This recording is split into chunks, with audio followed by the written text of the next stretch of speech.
Abandon all remote controls, ye who enter here. It's time to unlock the gates to Telehell.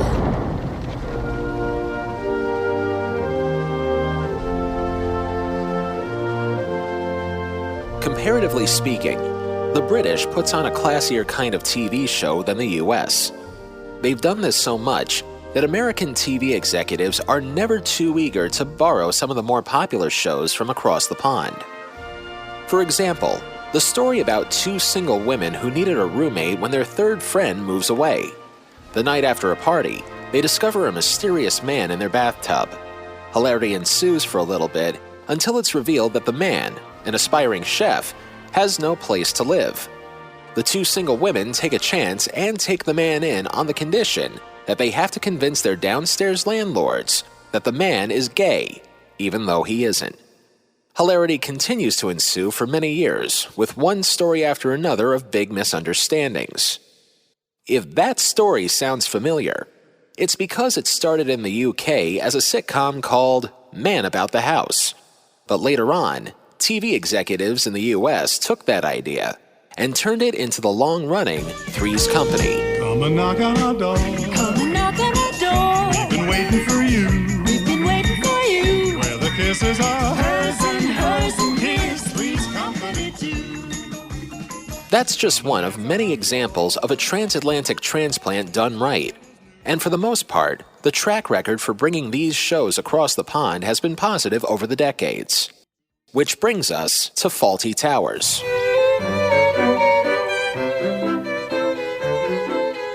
Arguably one of the greatest TV comedies of all time, regardless of national origin, Fawlty Towers was a showcase and the post-Python pinnacle of achievement for John Cleese, who put on the show along with his then-wife, Connie Booth. For those unfamiliar, it was the tale of the put-upon, acid-tongued hotel owner Basil Fawlty, and the calamities that he faced along with his viper-mouthed wife Sybil, befuddled Spanish waiter Manuel, and level-headed maid Polly. Although the show aired only 12 episodes, it still left a memorable impact on those who saw it back in the day, and remains one of the high watermarks of comedy.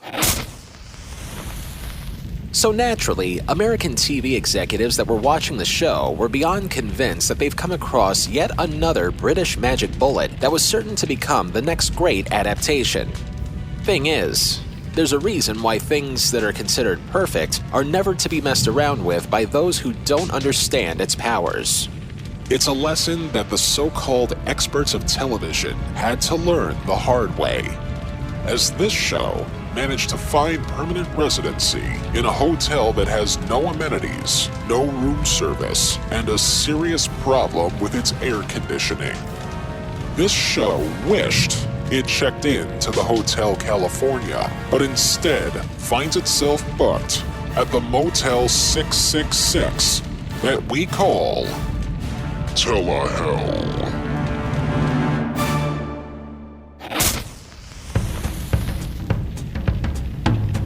Before we get to our subject, we'd be remiss if we didn't briefly mention what was really the first ripoff of the show, just to get it out of the way. The first attempt at an American version of Fawlty Towers took place in 1978, when the iconic Harvey Korman and Betty White tried to take on the characters in an unaired TV pilot. Only here, they were not named Fawlty, but rather Snavely. The premise transforms the seaside hotel in England to a budget highway motel in California, and was known to borrow elements from various Fawlty episodes. Unfortunately, despite how vast the internet may be, and just how few scraps of information there is about the show, we can't really judge this one without being able to watch it. The only piece of info we can confirm about the show is a 2009 print interview John Cleese gave where he thought the stars, quote, played it too slow, and felt embarrassed by the dialogue, end quote. Incidentally, a copy of the script is available to be read at, of all places, the University of Illinois Urbana-Champaign campus. Pretty random place to find it, but consider that a stop to make the next time you're vacationing in the Midwest. With that said, let's move on to 1983 and the first Fawlty ripoff that some people actually remembered. Come along with ABC. We're reaching out, it's you and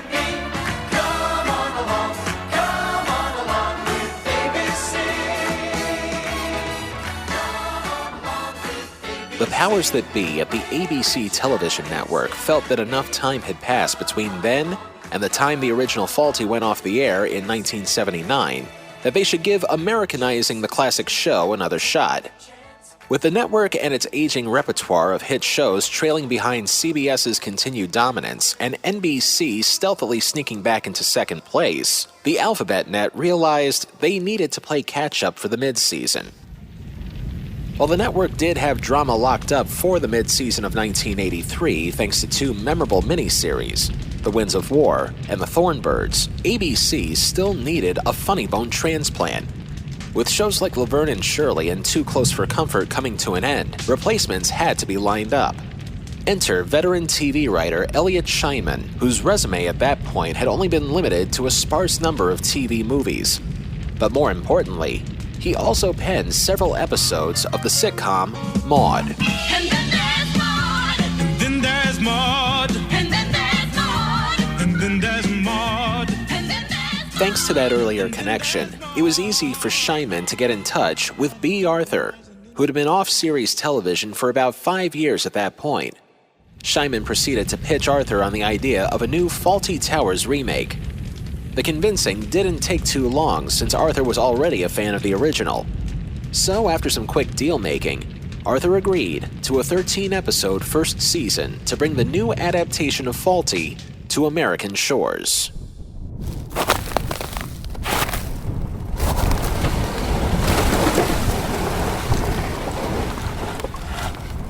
February 10th, 1983. A major snowstorm was sweeping up the east coast of the United States. The music group Men at Work hit the charts with the song Down Under, which we cannot play because we can't afford the rights to it. And at 8:30, 7:30 Central and Mountain, a charming seaside hotel would open its doors for the first time. That said, let's check in to Amanda's.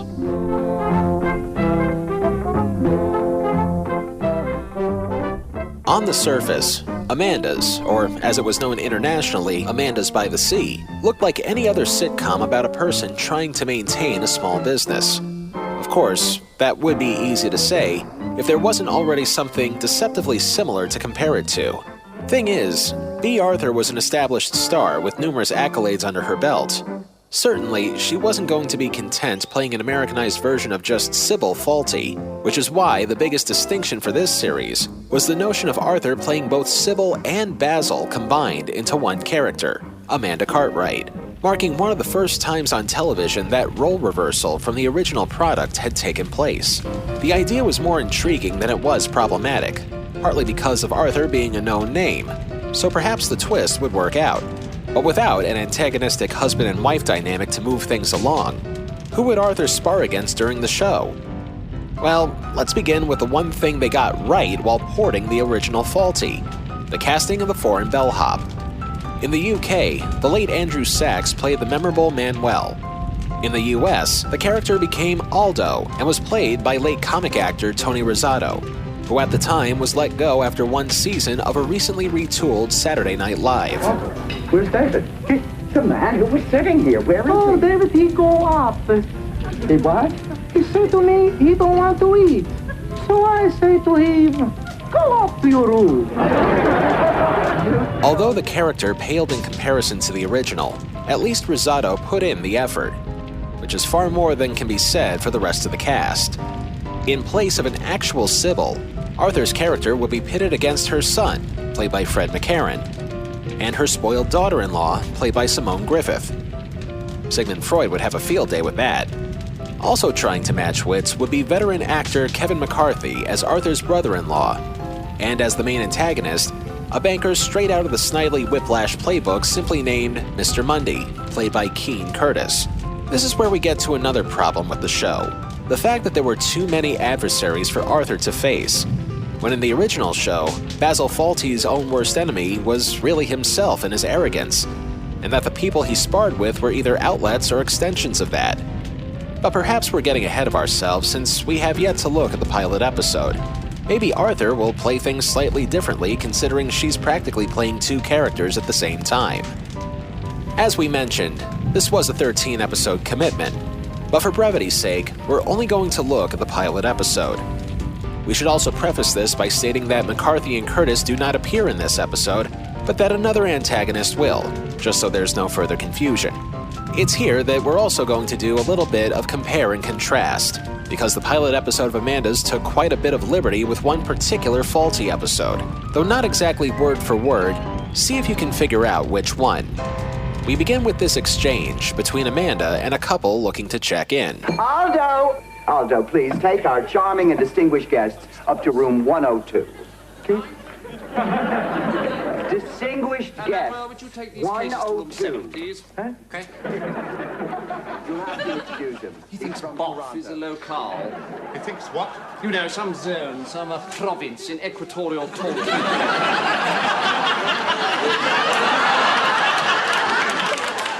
Manuel will show you to your room, if you're lucky. Excuse me.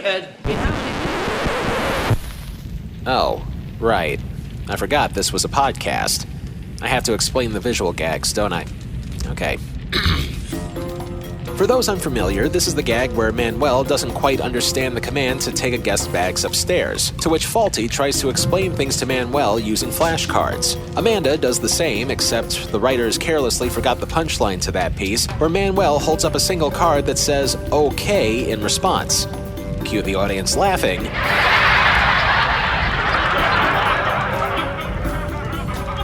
Moving on. A few minutes into Amanda's pilot, we have that other unnecessary addition to the fray.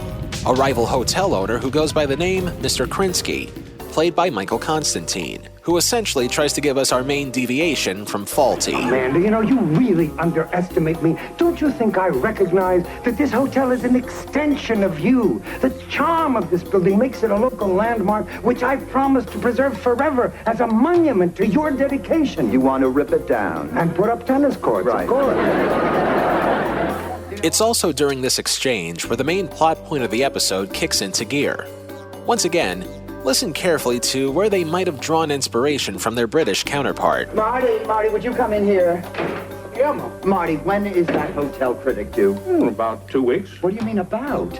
Didn't your friend at West Coast Magazine give you a These specific cats, am I date? getting warm? There are some hotel inspectors in town. A friend of Bill Morton's overheard 3 men in a pub last night comparing notes on places they'd just been in Exeter. Even forgiving the fact that Amanda has to face off against a magazine critic as opposed to Fawlty's inspector, you can probably see where this is going to go. But let's keep going. Do both shows have a scene with an impatient customer ringing the check-in bell? Believe me, I know a little something about satisfying guests. Is there something I can do for you? Could you do that in a moment, please? I'm on the telephone. But you haven't finished dialing yet, have you? Check. Bitterly awkward sniping between customer and manager? I am displeased with my view. All I can see out of my window is trees. But what did you expect to see out of a window in California? The Eiffel Tower? Or perhaps Krakatoa? I'd just like to tell you that I have a wide experience of hotels, and some of those of my acquaintance have had the foresight to introduce this facility for the benefit of their guests. No, I see you have a wide experience of hotels. Yes, in my professional activities, I am in constant contact with them. Are you? Are you really? Check. Realization that the customer that the manager is sparring with may or may not be the critic and or inspector? Well, sort of. Fawlty's version comes right to the point about it, while Amanda's feels the need to pad things out to the punchline by adding our next unnecessary character, the spoiled daughter-in-law Arlene, a character that tries to be our updated Sybil Fawlty, but instead makes Julia Duffy's character from Newhart look like June Cleaver. Martin, I'm just sick. What's the matter? This blouse. I told Mother to send me fern green, and this is more of a guacamole. Arlene, this wouldn't keep happening if you didn't insist on sending to Boston for all your clothes. I send to Boston, Martin, because I'm accustomed to the best. After all, my father is the third leading manufacturer of folding chairs in America. After that distraction, we get another possible critic. Excuse me, do you have any rooms? No. Are you sure? I'm desperate. This big meeting is just... Look, I said we are full. Although, there is a room that I have been holding for a Mr. Jones. Who in no possible way resembles Fawlty's own critical red herring. Is there anywhere you'd like me to sit? Okay. I'm in room 7. Oh, yes, please, here. You go up, all right, room service. No. Yes, please, I'll show you. No, look, I want a table. After that bit of comparison pricing, we get the next deviation from Amanda. A scene where the hotel's kitchen stove breaks down. Through a series of weak who's on first style humor, we come to the conclusion that, shock of shocks, the stove breaks down, thus wasting a minute of the audience's time. Well, I had to order for 2 steaks, 1 medium, 1 rare, both a la carte. 1 with sliced tomatoes instead of potatoes, onion rings, and French fries. Will you tell me what happened? Okay. Well, I got the steaks out of the walk-in and trimmed off the fat. Now it's time to add a little seasoning. Well, I was just going to use salt and pepper, but then I decided, what the heck, go for some garlic powder. Now, with garlic Did you powder... try lighting the pilot? Well, yeah, but the element is shot. That thing's had it. This is then followed by more 80s snobbery from the daughter-in-law. No, Mother, the blouse is supposed to be darker than the pistachio, but lighter than the color of Aunt Ethel's drink. Followed by a third possible critic checking in, whereas Fawlty only needed 2. This is an outrage. Not only did I make a reservation, I had my magazine called to confirm it. Well, I'm sure... Your magazine. That's right. From there, we get a string of needlessly complicated jokes about Amanda and her son trying to switch everybody's rooms around after discovering that the hotel critic is at large. Now, all we have to do is trick David into leaving that room, put his things in the hall closet, bring Jones's things back in, and then try to talk one of the guests into checking out and keep David busy until they do check out, and we can put David in their room. What? Oh, please. Followed by a scene where Amanda tries to smooth over a lunch service. Manager! Everything satisfactory, I trust? Oh, yeah, just fine. Manager! What is it? The lettuce in my salad is wilted. You probably scared her to death. Well, I never. That's right, folks. This program is so devoid of ideas that they actually resorted to using, well, I never, as suitable dialogue. Moving on, compare what we just went through with a much better failed lunch service from Fawlty. At this point, Fawlty finds out that the first person believed to be a hotel inspector may be pretending to be a spoon salesman as his cover story, when unbeknownst to him, the first guest really is a spoon salesman. Spoons, eh? I'm sorry? After a series of cheese salad-related misunderstandings, How can it be so difficult to get a cheese salad? You want to run the place? No, I just want a cheese... shut up then. I beg your pardon. Fawlty then checks in with the other supposed inspector, who might actually be the one he's trying to impress thanks to a few hints earlier from his wife, Sybil. A friend of Bill Morton's overheard 3 men in a pub last night comparing notes on places they'd just been in Exeter. 3 of you? Yes, there are 3 of us. Well, the other 2 aren't here. They're staying at another hotel. A few more misunderstandings later, guest number 1 is accidentally choked out by Fawlty. It's all right. He's only joking. Don't worry. A bit of cheese went the wrong way. Never mind. He's fainted. No! Only for guest number 1 to get his comeback. There he is. Good. Ah, Mr. Hutchinson, there you are. What a frightful shame about that bit of cheese getting stuck in the old windpipe like that. Would you like to go in there and discuss it? No, I'd prefer to come in here and discuss it. Oh, fine. I'm afraid it's a little bit of a mess. The second guest is seeing all of this and is apparently unfazed by everything going on. Fawlty tries to pass things off as normal, but then quickly deteriorates to desperation. It's taken us 12 years to build this place up.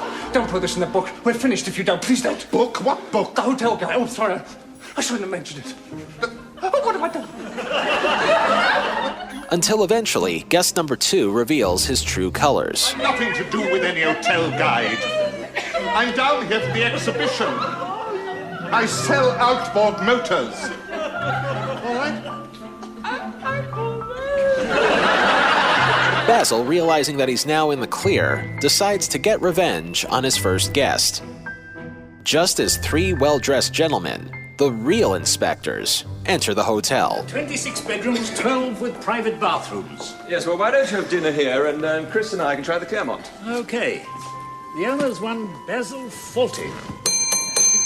Just in time to witness Fawlty and Manuel give guest number 1 a creamy goodbye. Please, senor, Mr. Fawlty wants to say adios. He wants to... No! Oh! Ultimately leading to the punchline where Basil realizes just how screwed he wound up after all. Good afternoon, gentlemen. And what can I do for you 3 gentlemen? That whole sequence of events is probably one of the most brilliant pieces of comedy known to man. And we'll admit, we're doing it a bit of a disservice by leaving a few minor details out. With that, we encourage you to look up the Inspectors episode of Fawlty Towers on YouTube once we're done doing business here. That being said, how does Amanda's wrap up their situation? When we last left them, the kitchen caught on fire and the crew were scrambling to come up with a halfway decent lunch service. Just as they were planning things out, Mr. Krinsky comes back to rub it in their face. What happened? I heard you had a fire. No, you're out of luck, Krinsky. Just a little smoke from the hibachi. You're cooking on a hibachi? What happened to your oven? None of your business. There's nothing wrong with this oven. The oven? She did. Followed immediately by another pointless moment with the daughter-in-law. If she spilled wine on my blouse, if it's ruined, I am just going to scream. You're going to love this wine, Mr. Joe. It's better than most places, sir, but then again, we get a better class of guests. Meanwhile, the mix-up of who's sleeping in what room continues as not Manuel sends a guest to the room where one of the inspectors is currently occupying. Amanda and Aldo hatch a plan. There's only one thing we can do. Let's take Jones's things out of here, put them in the hall closet, and then we'll get David's suitcase and put it back in here. But bad timing kinda ruins that. What are you doing in my room? Suitcase? I put them clothes in. This is then followed by Amanda's son trying to switch around the supposed inspector to a different room. It goes just as well as the first plan. So they move the inspector to the son's room. So I'm putting you in room 104. 104 is my room. And in you go. This room is occupied. Oh, no. You see, the people who were staying here died, and we just haven't had time to take their things out. Aldo, packing boxes. Just in time for the pointless daughter-in-law to actually light the fuse to the punchline by entering the inspector's room while changing out of her ruined blouse. Never find another blouse as color. Certainly not in this godforsaken place. Shopping in this town is a nightmare. You disgusting animal. What did you call me? You degenerate. Oh, she didn't mean that. Just like Fawlty, the person believed to be the inspector turned out not to be the inspector. Mrs. Cartwright, I think you have me mixed up with somebody else. What do you mean somebody else? Aren't you the hotel critic from West Coast Magazine? No, I'm the golf editor of Sportsman's Digest. But whereas Fawlty's punchline practically came out of nowhere, Amanda's comeuppance was hiding in plain sight. Not only will I pass you by, Mrs. Cartwright, but so will everyone else once my review comes out. Your review. That's right. You can read all about my miserable stay here in next month's West Coast Magazine. To put it simply, Fawlty's run with an inspector ended with a... while Amanda's had a much less definitive...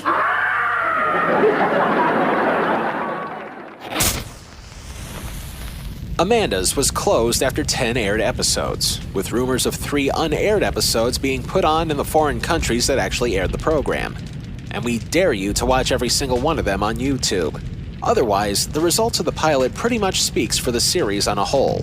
Were it not for the fact that there was already a much better TV show to compare it to, maybe this might have stood a chance. At the same time, the show was also up against some pretty stiff competition. Its direct competitors were the critically acclaimed TV adaptation of Fame on NBC, and the powerhouse original Magnum P.I. on CBS. And note to self, save some venom for reboots in the future. But even if the show aired on a Friday night when all the other networks were in reruns, the show would still never have had a chance, even with the star power of Bea Arthur, who, by the way, you shouldn't feel too bad for because 2 years later, Arthur's involvement in a certain long-running sitcom would turn Amanda Cartwright into a distant memory. Thank you for being a friend. Travel down the road and back again. Otherwise, the message was clear. People who already saw the original Fawlty Towers knew what they were getting themselves into. TV executives learned a hard and fast lesson with Amanda's: never to mess with success. And if they ever did try to do something like that for a third time, they had to make extra sure not to make the same mistakes ever again. I want to be the host to dignitaries and presidents and royalty. They're really swell people, the creme de la creme. Man, my ass hurts from driving. Well, look, darling, the King and Queen of Iowa. Well, folks, just like in the Hotel California, we can check out any time we want, but we can never leave. Or at least, not just yet. In a few weeks from now, we'll have the second half of our Fawlty Towers ripoff story. Of course, if we're going to get through that other show, we're going to have to order some room service first to pass the time. Next time on Telehell, our commercials of the damned take a look at that strange time at the turn of the century when a sock puppet tried to sell us pizza. Andy, those sockets are only supposed to be used for Domino's heatwave bags. They need to stay plugged in so the pizza's delivered hot. Andy, are you listening to me? Turn this stuff off! Until then, if it's not in Telehell, it's not worth a damn. Telehell was written, produced, edited, and narrated by me, Justin Hart. All clips used in this program are protected under the Fair Use Doctrine of the U.S. Copyright Act of 1976, and all clips used come courtesy of their respective companies and owners.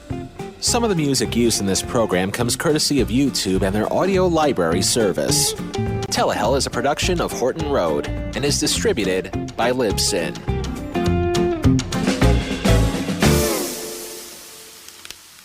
Oh, one more thing. Just because we watch a lot of TV doesn't mean that we don't want to socialize. Look for us on Facebook and Twitter, both at Telehell Podcast. And of course, you can also go to our own page, telehell.libsyn.com.